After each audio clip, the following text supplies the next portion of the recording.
ছুতা দিয়ে যদি ওনারা মনে করেন যে কোনো একটা ক্যাচাল সৃষ্টি করবে, ক্যাম্পাসে গণ্ডগোল লাগাবে, বিশৃঙ্খলা তৈরি করবে, ডাকসুটাকে বানচাল করবে, আমি মনে করবো তাদের আশায় ঘুরে বালি। তারা যদি এই অপেক্ষায় থাকেন যে কোনো একটা সংকট তৈরি হবে ন্যাশনালি আর ডাকসু নির্বাচন হারায় যাবে, তাদের আশায় ঘুরে বালি। আমরা নিয়মিত ডাকসু চাই, যেন ছাত্র সংগঠনগুলোর নেতারা জবাবদিহিতার ভিতরে থাকে।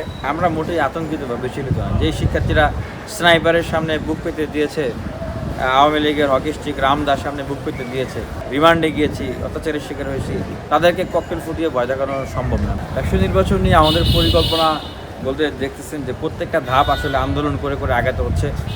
এখানে নির্বাচনটাকে বানচাল করার জন্য চক্রান্ত চলমান আছে। আমরা অনশন করলাম, অবস্থান কর্মসূচি করলাম, তারপরে নির্বাচন কমিশন ঘোষণা করতে বাধ্য করলাম। এখন নির্বাচনের তফসিল দিচ্ছে না। এই আলাপ করতে হবে, মিটিং করতে হবে। ওনাদের খালি মিটিংই করতে হয়, আলাপই করতে হয়। 10 মাস ধরে আলাপ করলো, আবার বলে নির্বাচন কমিশন গঠন করার পরে আবার নতুন করে আলাপ শুরু করতে হয়। তো এইগুলো আসলে ছুতা দিয়ে যদি ওনারা মনে করেন যে কোনো একটা ক্যাচাল সৃষ্টি করবে, ক্যাম্পাসে গণ্ডগোল লাগাবে, বিশৃঙ্খলা তৈরি করবে, ডাকসুটাকে বানচাল করবে, আমি মনে করবো তাদের আশায় ঘুরে বালি।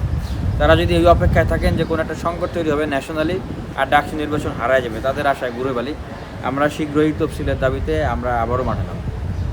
এইটা শিক্ষার্থীদের অধিকার আদায়ের প্ল্যাটফর্ম, এটা শিক্ষার্থীদের গণতান্ত্রিক প্ল্যাটফর্ম।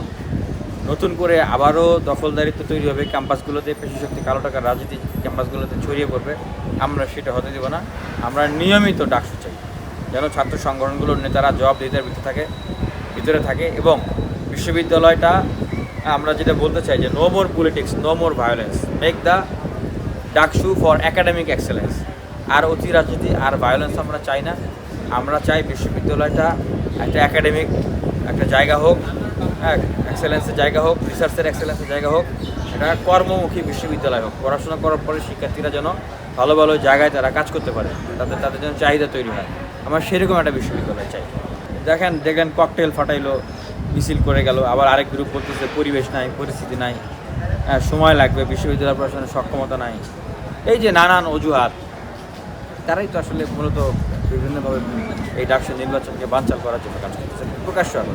আমরা মোটেই আতঙ্কিত বা বিচলিত নয়। যেই শিক্ষার্থীরা স্নাইপারের সামনে বুক পেতে দিয়েছে, আওয়ামী লীগের হকি স্টিক রামদাস সামনে বুক পেতে দিয়েছে, জেল খেটেছি, আমরা অত্যাচারের শিকার হয়েছি, রিমান্ডে গিয়েছি, অত্যাচারের শিকার হয়েছি, হাসপাতাল থেকে এসে আবার এখানে আন্দোলন করেছি, জেল থেকে এসে এখানে আমরা প্রতিবাদ করেছি, তাদেরকে ককটেল ফুটিয়ে ভয় দেখানো সম্ভব না। বরং যারা এই কাজগুলো করতেছেন নিজেদের আধিপত্য ভাবটাকে প্রতিষ্ঠা করার জন্য, তাদেরকে বলবো যে তাদেরও রাজনীতি মানে সেই হয়ে যাবে, বিতাড়িত হয়ে যাবে তারা ঢাকা বিশ্ববিদ্যালয় থেকে।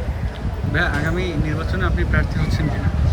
হ্যাঁ, শিক্ষার্থীদের, ঢাকা বিশ্ববিদ্যালয়ের শিক্ষার্থীদের যে চাওয়া, তাদের যে প্রত্যাশা, তাদের যে ভালোবাসা, তাদের যে ভরসা বা আস্থা আর জায়গা, সেই সকল কিছু বিবেচনা করে আমি আগামী ছাত্র সংসদ নির্বাচনে আমি ইনশাআল্লাহ প্রার্থী হচ্ছি।